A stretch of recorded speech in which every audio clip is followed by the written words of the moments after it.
उसके लिए उसको मालूम है ना तुमको कितना पसंद है काजू कतली, बहुत। उसके लिए पैकेट मिठाई ले आ जल्दी से। हाँ, और पापा बताइए क्या हाल चाल? बस ठीक है बेटा।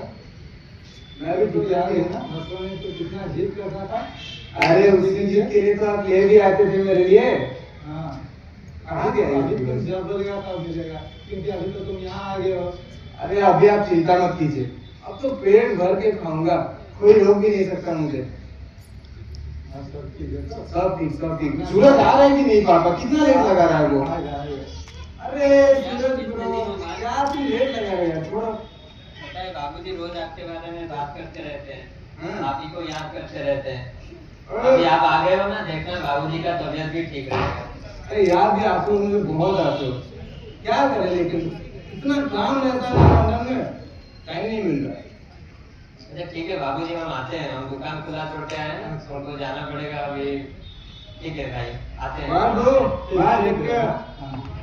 पापा शालिनी तो ऑफिस गई हुई है, मैं भी अभी जा रहा हूँ, मुझे काम है थोड़ा। अरे बेटा, अभी तो कौन सा काम तो नहीं गया ना तो तुम्हारा। पापा ज्वाइनिंग कर ले, लेकिन उसका प्रिपरेशन मुझे आज से ही करना पड़ेगा।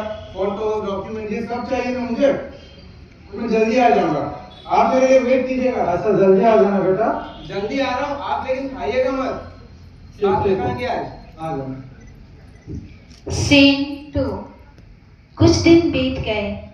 बेटा तो है, पर वो बाप और बेटे का प्यार कहाँ।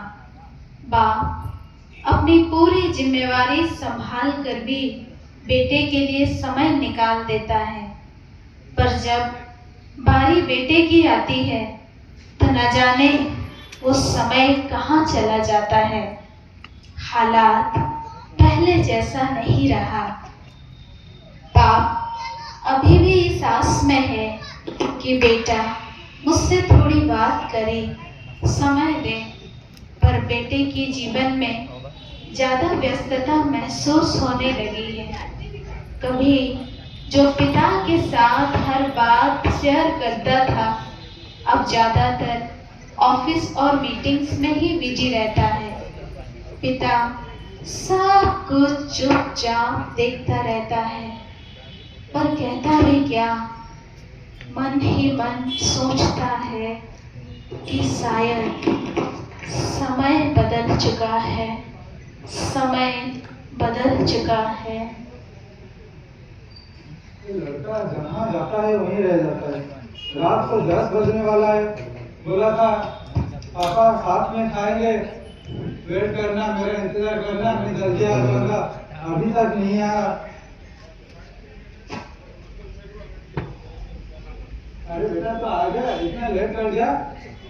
जल्दी से पहले खा लेते हैं। अरे रुकिए पापा, सुनिए, मैंने अपना खाना वाना खा लिया, आप जाइए अपना कुछ खा लीजिए। पर बेटा, मैं तुम्हारा इंतजार कर रहा था कि एक ही साथ सब खाएंगे। क्या पापा, आपको समझ में नहीं आता क्या? मैं खा के आ गया, आप देखिए ना, अपना खाना वाना खा लीजिए। इतना टाइम हो गया, आप वेट मत कीजिए मेरे लिए। शालिनी यार, खाना दे दो पापा को। जिन्हें भूख लगा है वो खुद निकाले और खा ले। दिन भर तो घर में बैठे ही रहते हैं, हाथ पांव तो सही सलामत है ना। मुझे घर का भी काम देखना पड़ता है, ऑफिस का भी काम देखना पड़ता है, क्या क्या करूं मैं। खुद निकालो और खा लो। हे भगवान, एक पल था जब मेरा बेटा मेरा पीछा ही नहीं छोड़ता था, मेरे बगैर खाना नहीं खाता था। अब वो बेटा समय कैसा आ गया है। ठीक है।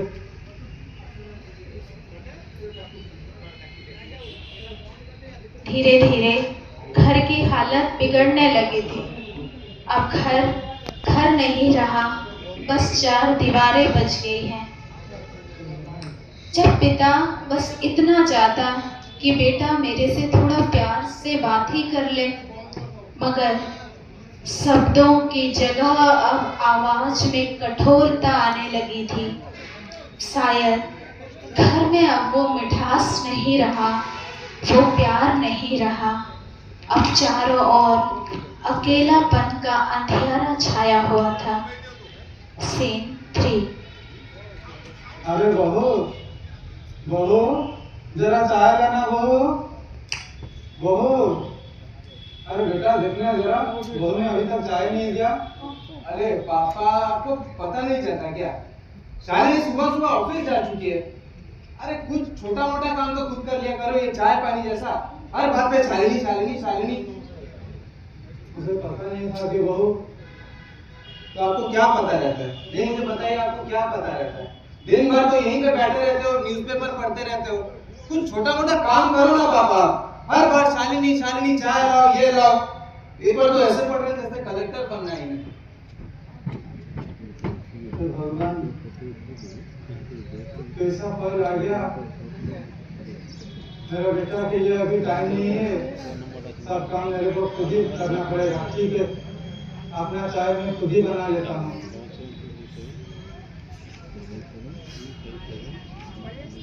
सीन 4। हवा में अब शांति नहीं, एक बेचैनी सी है। जहाँ प्रेम था वहाँ अब शब्दों की दूरी है। पिता की आंखों में चिंता का सागर है और बेटे के दिल में तूफान। भावनाएं अब शब्द बनकर टूटने वाली हैं। आज फिर मौन बोलेगा और दिल रोएगा रोएगा।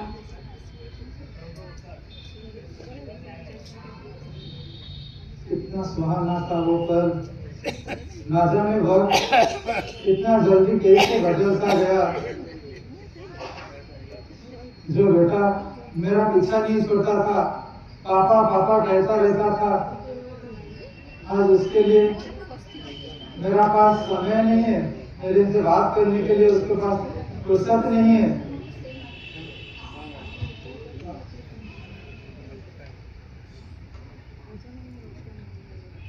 ठीक है, बहू का ऑफिस आने में थोड़ा सा टाइम है, आज मैं ही खाना बना लेता हूँ। शालिनी, अरे बेटा आ गया तुम। शालिनी पानी लाओ यार। बेटा मैं पानी ले आता हूँ। क्यों, आप क्यों लाओगे? शालिनी कहाँ है? शालिनी ऑफिस से अभी आई नहीं है। ऑफिस से नहीं आई अभी क्या? मैं ले आता हूँ।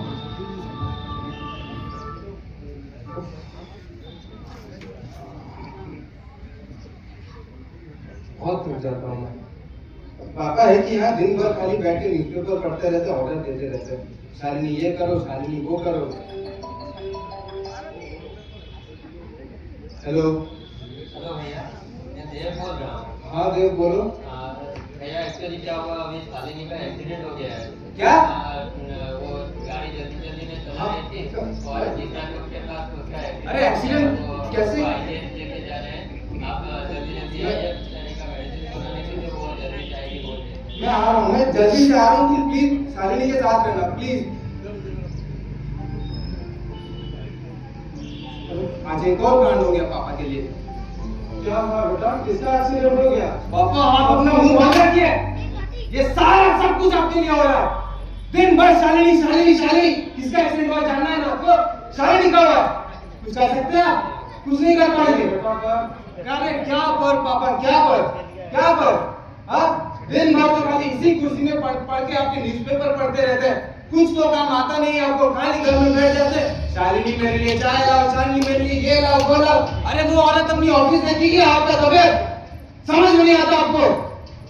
ठीक है शालिनी, आपको ना वृद्ध आश्रम छोड़ देना चाहिए। आपको साथ कर रहे हैं सब कुछ। आइए बैठिए, आपके लिए चेयर में बैठिए ना। नहीं बैठता हूँ, बैठिए। अरे बैठते क्यों नहीं? समझ में तो आता नहीं कुछ आपको। हे भगवान, पापा आप बोझ बन चुके हो हमारे लिए। आप सचमुच में बोझ बन चुके हो। हे भगवान, ये सब भगवान कुछ नहीं करने वाला। मैं मर क्यों नहीं गया? अच्छा हुआ शांति तुम चली गई। सुनिए पापा, मुझे एक बार भी कॉल मत कीजिएगा। मैं अभी ऑफिस जा रहा हूँ, उसके बाद हॉस्पिटल जाऊंगा। आप मुझे एक बार भी कॉल मत कीजिएगा। आपको जो खाना है खाइए, जो करना है कीजिए। हे भगवान,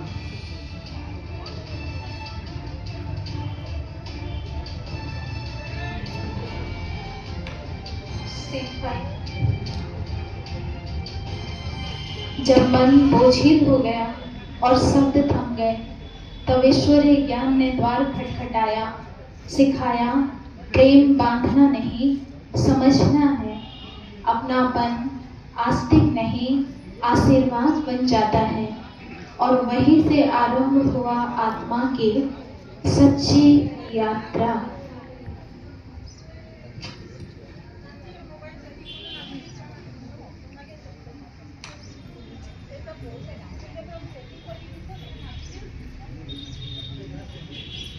नमस्ते सर। नमस्ते। सर मैं अमृता, आप मुझे पहचान पाए? मैं 2010 मैट्रिक बैच। हाँ हाँ अमृता, याद आया। तुम तो अपनी बैच की टॉपर थी ना। आओ आओ। लेकिन ये सफेद साड़ी में और ये किसी धर्म संस्था में जुड़ गई हो क्या? आओ बैठो। सर मैं ब्रह्म कुमारी आश्रम से जुड़ी हूँ और यहाँ जो मुझे सुख और शांति का अनुभव हुआ है, मैं चाहती हूँ ये सभी को हो, इसलिए मैं यहाँ आ गई। लेकिन सर ये कोई धर्म संस्था नहीं है, ये तो ईश्वरीय विश्वविद्यालय है। जैसे स्कूल में सभी धर्म के बच्चे एक साथ बैठकर पढ़ते हैं ना, ठीक इसी तरीके से हमारे संस्था में भी सभी धर्म के लोग बिना किसी भेदभाव के एक साथ ईश्वरीय वाणी सुनते हैं। और सर आपको पता है, न सिर्फ भारत देश में बल्कि भारत के बाहर भी लगभग 145 देशों में हमारा ये ईश्वरीय ज्ञान सभी जगहों पर सुनाई देता। तो हुआ ना ये ईश्वरीय विश्वविद्यालय। सर आप मेरा छोड़िए, मैं तो बहुत खुश हूँ। आप अपना बताइए, आप कैसे हो? जिस बेटे को इतना लाड़ प्यार से पाला, आज उसके लिए मैं बोझ बन गया हूँ। शायद बूढ़ा हो गया हूँ, इसलिए। सर आपको मैं एक अच्छी बात बताऊं, बूढ़ा तो हमारा ये शरीर होता है, आप तो अमर ज्योति हो। अमर ज्योति तो क्या होता है? देखिए सर, जब किसी का मृत्यु होता है तो उसकी डेड बॉडी वहीं पड़ी होती है, फिर भी हम ऐसा क्यों कहते हैं कि वो चला गया? तो कौन चला गया? वास्तव में हम सबका संबंध जिस आत्मा से होता है वो चली जाती है। आत्मा ही एक शरीर छोड़कर दूसरा लेती है। शरीर तो बच्चे से बूढ़ा होता है, इसलिए आप गीता भी पढ़े होंगे तो जानते होंगे, वहाँ कहा गया है साफ, नैनं छिन्दन्ति शास्त्राणि नैनं दहति पावक न चैनं क्लेदयन् तापः न शोषयति मारुतः। इसका अर्थ है आत्मा एक शरीर छोड़कर दूसरा शरीर ले लेती है, क्योंकि आत्मा अजर अमर अविनाशी है, इसलिए तो उसे अमर ज्योति कहा जाता है। और सर अनेक धर्मों में इसे अनेक शब्दों से पुकारा जाता है, जैसे कि हिंदू धर्म में आत्मा, क्रिश्चियन धर्म में सोल और मुस्लिम धर्म में रूह। और सर जैसे आम की गुठली से आम का ही पेड़ होता है, फिर इसी तरीके से मानव आत्मा शरीर छोड़ने के बाद मानव शरीर भी लेता है। और ये भी सत्य है कि किए गए कर्मों का फल उसे निश्चित रूप से सुख व दुख के रूप में भोगना पड़ता है। अच्छा अमृता, ये तो तुमने बहुत अच्छी और नई बातें बताई, लेकिन इससे क्या मेरी तकदीर बदल जाएगी? सर इसी सत्यता से तो हम दूर हैं, इसीलिए तो हम आज इतना दुखी हैं। जरा आप ये सोचिए, संसार के 850-900 करोड़ मनुष्य आत्माओं के बीच में यही आपका बेटा क्यों बना, यही आपकी बहू क्यों बनी? क्योंकि आपका इनके साथ कर्मों का हिसाब किताब है। और सर इस कर्मों का हिसाब किताब चुकता करने के लिए राज्यों का अभ्यास अत्यंत आवश्यक है। क्या मेरा बेटा शिवास के साथ भी मेरा भी कर्म का हिसाब किताब है? एकदम बिल्कुल सर, इसलिए तो वो आपका बेटा बनकर आपके घर आया है ना। और ये जो राजयोग बता रही थी वो क्या होता है? सर देखिए, जब हम किसी व्यक्ति को याद करते हैं तो उसको कहा जाता है लौकिक योग। जब हम किसी वस्तु को याद करते हैं तो उसको कहा जाता है भौतिक योग। जब हम देवी देवताओं को याद करते हैं तो उसको कहा जाता है अलौकिक योग। ठीक इसी प्रकार से जब हम निराकार परमपिता परमात्मा को याद करते हैं तो उसको कहा जाता है राजयोग। परमात्मा के बारे में तो आप सुने ही होंगे। हाँ, परमात्मा के बारे में सुना हुआ हूँ। सर नहीं सर, जैसे मैं आपके बारे में जानती हूँ तो मुझे आपके बारे में सब कुछ पता है। आपका नाम क्या है, आप कैसे दिखते हो, रूप क्या है, आपका गुण क्या है, आपका कर्तव्य क्या है। और मैं यहाँ 33 करोड़ देवी देवताओं के बारे में नहीं बोल रही हूँ, मैं तो परमात्मा के बारे में बोल रही हूँ। क्या आपको परमात्मा का नाम, रूप, गुण और कर्तव्य के बारे में पता है?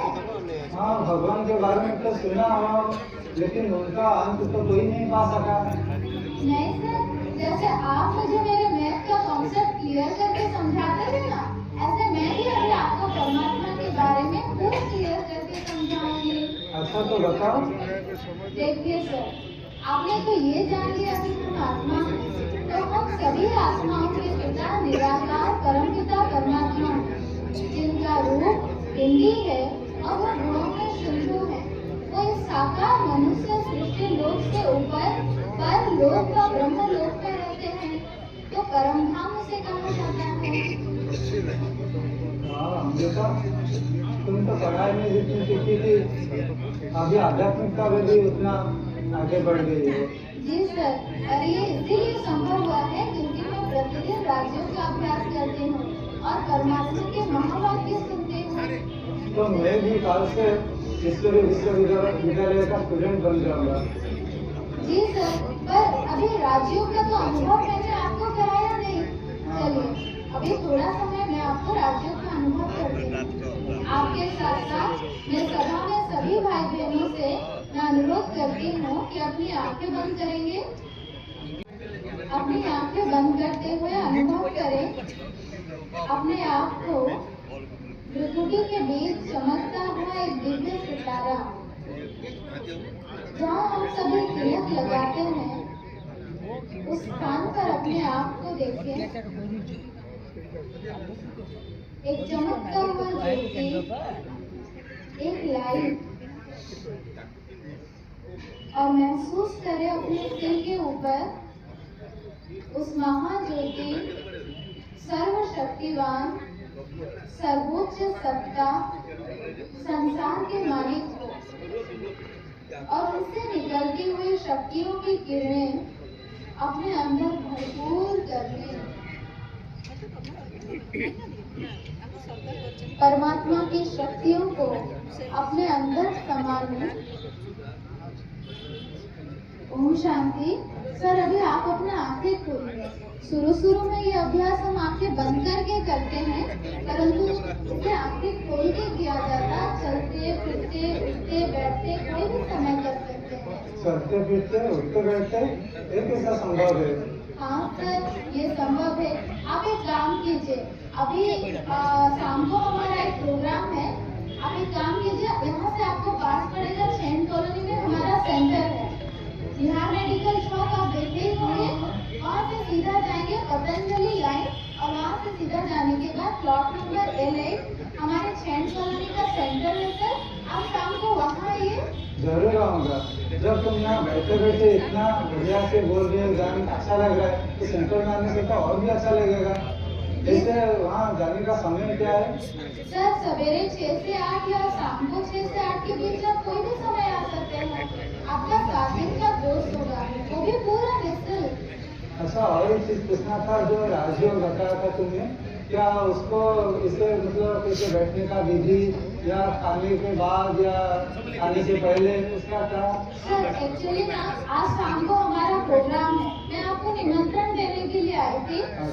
चैन कॉलोनी का एनुअल डे है गोपबंधु पाठागार में, तो शाम को 4 से 6 प्रोग्राम है। सर, अभी तो मैं बिजी हूँ, आप सेंटर आइए, मैं आपको सब कुछ बता दूंगी। और अगर सर आप बिजी रह गए और नहीं आ पाए, तो हमारा एक यूट्यूब चैनल है ब्रह्मा कुमारी राउरकेला, आप उसमें भी सर्च करके देख सकते हैं। जरूर आऊंगा। लेकिन इतना बढ़िया लगा तुमसे बात करके, मेरा जैसे मतलब इतना कठिन परिस्थिति में भी तुम जैसे मेरे को उद्धार कर दिया। सर, उद्धार करने वाली मैं कौन होती हूँ? शायद आप जरूर दुखी होंगे, इसलिए भगवान ने मुझे आपके पास भेजा है। आपसे मिलकर मुझे बहुत अच्छा लगा। ठीक है सर, मैं आती हूँ। ठीक है। नमस्ते, ओम शांति सर।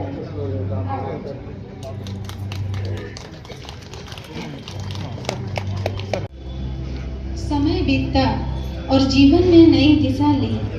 जहाँ पहले व्याकुलता थी वहाँ अब शांति खिली।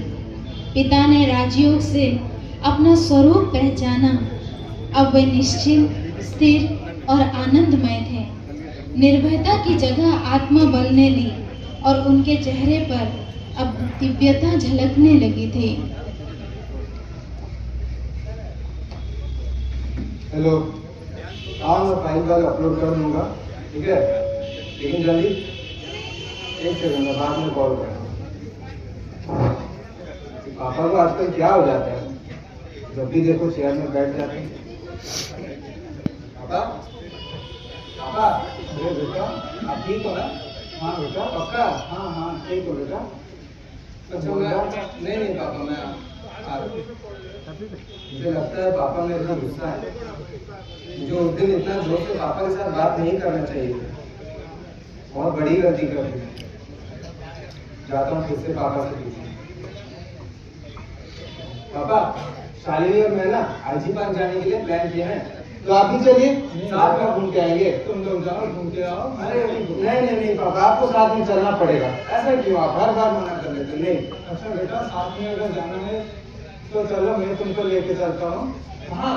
यहाँ पर एक विश्वविद्यालय है जहाँ से मैं राजयोग से सीखा ना, इतना सुकून मिल रहा है कि तुमको पता भी नहीं कर सकता है कि कितना अद्भुत सुख मिलता है। राजयोग से सुख मिलेगा? तो देख रहा हूँ आजकल तो तुम कुछ टेंशन में रहते हो। पापा को प्लीज मेरे को माफ कर दीजिए। बहुत अच्छा लगा। बस ये टेंशन के लिए मैं आपको उस दिन बहुत भला बुरा कह दिया। उसके लिए कुछ नहीं है बेटा। पक्का ना पापा, आप जो बोलोगे मैं वो करूँगा पापा। आप चलो मेरे साथ, पक्का करते हैं। ठीक है, आप जहाँ बोले पापा हम लोग चलिए। आप चलते हैं। तो समय के साथ साथ राजयोग के अभ्यास द्वारा दोनों को समझ में आ गया कि जीवन की व्यस्तता से बच्चा परेशान था और पिता को प्यार चाहिए था। सत्य ज्ञान के द्वारा उन्हें ये पहचान मिली। कुछ शब्द है आप सभी के लिए। सफेद बालों में जीवन की कहानी है, हर झुर्रियों में मेहनत की निशानी है। जिसने बचपन में चलना सिखाया था, आज वही लाठी का सहारा पाया है। बूढ़ा बाप कोई बोझ नहीं, एक अनुभव है। बूढ़ी माँ कोई बोझ नहीं, एक आंचल है। उनका आशीर्वाद ही सबसे बड़ा शुभ लाभ है।